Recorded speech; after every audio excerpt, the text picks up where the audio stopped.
साथियों, आज हम वाल्मीकि रामायण के बालकांड के 77वें सर्ग की कथा सुनेंगे।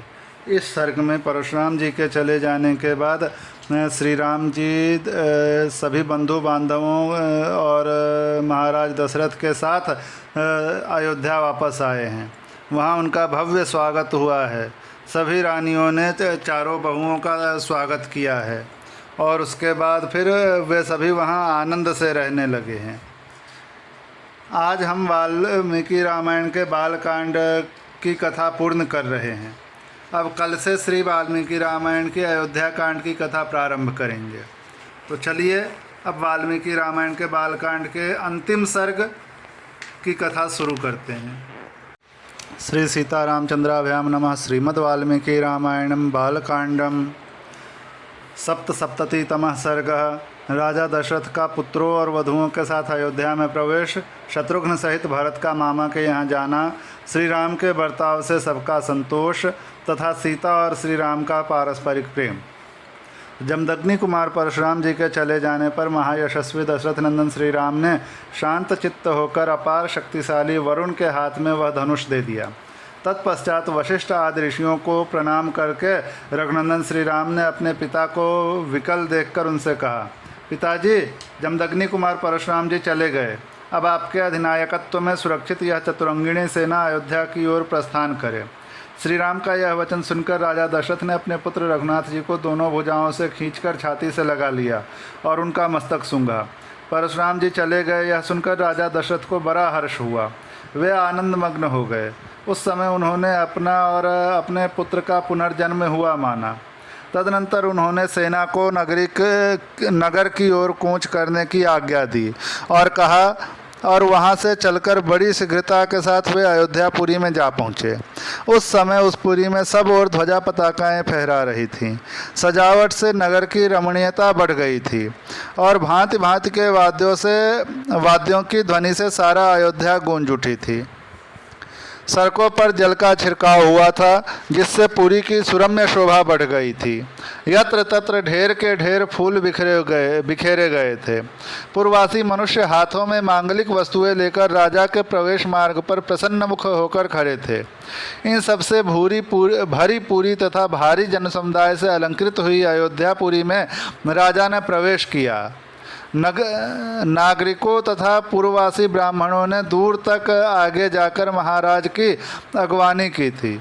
अपने कांतिमान पुत्रों के साथ महायशस्वी श्रीमान राजा दशरथ ने अपने प्रिय राजभवन में, जो हिमालय के समान सुंदर एवं गगनचुंबी था, प्रवेश किया। राजमहल में स्वजनों द्वारा मनोवांछित वस्तुओं से परम पूजित हो राजा दशरथ ने बड़े आनंद का अनुभव किया। महारानी कौशल्या, सुमित्रा, सुंदर कटि प्रदेश वाली कैकेयी तथा जो अन्य राजपत्नियां थीं, वे सब बहुओं को उतारने के कार्य में जुट गईं। तदनंतर राज परिवार की उन स्त्रियों ने परम सौभाग्यवती सीता, यशस्विनी उर्मिला तथा कुशध्वज की दोनों कन्याओं मांडवी और श्रुतकीर्ति को सवारी से उतारा और मंगल गीत गाती हुई सब वधुओं को घर में ले गईं। वे प्रवेश कालिक होम कर्म से सुशोभित तथा रेशमी साड़ियों से अलंकृत थीं। उन सब ने देव मंदिर में ले जाकर उन बहुओं से देवताओं का पूजन करवाया। तदनंतर नववधू रूप में आई हुई उन सभी राजकुमारियों ने वंदनीय सास ससुर आदि के चरणों में प्रणाम किया और अपने अपने पति के साथ एकांत में रहकर वे सब के सब बड़े आनंद से समय व्यतीत करने लगे। श्री राम आदि पुरुषश्रेष्ठ चारों भाई अस्त्र विद्या में निपुण और विवाहित होकर धन और मित्रों के साथ रहते हुए पिता की सेवा करने लगे। कुछ काल के बाद रघुकुल नंदन राजा दशरथ ने अपने पुत्र कैकेयी कुमार भरत से कहा, बेटा, ये तुम्हारे मामा कैकेयी राजकुमार वीर युधाजित तुम्हें लेने के लिए आए हैं और कई दिनों से यहाँ ठहरे हुए हैं। दशरथ जी की यह बात सुनकर कैकेयी कुमार भरत ने उस समय शत्रुघ्न के साथ मामा के यहाँ जाने का विचार किया। वे नरश्रेष्ठ सूरवीर भरत अपने पिता राजा दशरथ, अनायास ही महान कर्म करने वाले श्री राम तथा सभी माताओं से पूछकर उनकी आज्ञा ले शत्रुघ्न सहित वहाँ से चल दिए।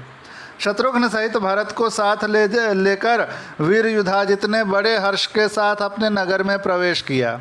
इससे उनके पिता को बड़ा संतोष हुआ।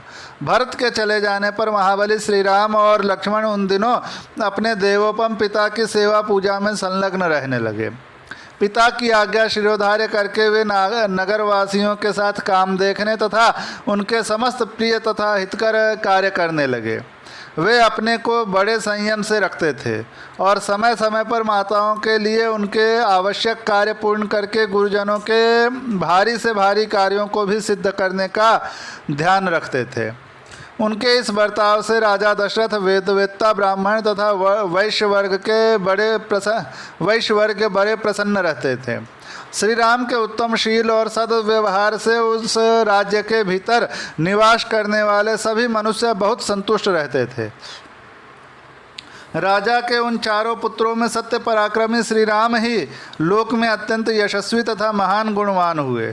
ठीक उसी तरह जैसे समस्त भूतों में स्वयंभू ब्रह्मा ही अत्यंत यशस्वी और महान गुणवान हुए। श्री रामचंद्र जी सदा सीता के से हृदय मंदिर में विराजमान रहते थे तथा मनस्वी श्री राम का भी सीता में ही मनस्वी श्री राम का मन भी सीता में ही लगा रहता था। श्री राम ने सीता के साथ अनेक ऋतुओं तक विहार किया। सीता श्री राम को बहुत ही प्रिय थी क्योंकि वे अपने पिता राजा जनक द्वारा श्री राम के हाथों में पत्नी रूप से समर्पित की गई थीं। सीता के पातिव्रत्य आदि गुण से तथा उनके सौंदर्य गुण से भी श्री राम का उनके प्रति अधिकाधिक प्रेम बढ़ता रहता था। इसी प्रकार सीता के हृदय में भी उनके पति श्री राम अपने गुण और सौंदर्य के कारण द्विगुण प्रीतिपात्र बनकर रहते थे। जनक नंदिनी मिथिलेश कुमारी सीता श्री राम के हार्दिक अभिप्राय को भी अपने हृदय से ही और अधिक रूप से जान लेती थीं और स्पष्ट रूप से बता भी देती थीं। वे रूप में देवांगनाओं के समान थी और मूर्तिमती लक्ष्मी सी प्रतीत होती थीं। श्रेष्ठ राजकुमारी सीता श्री राम की ही कामना रखती थीं और श्री राम भी एकमात्र उन्हीं को चाहते थे।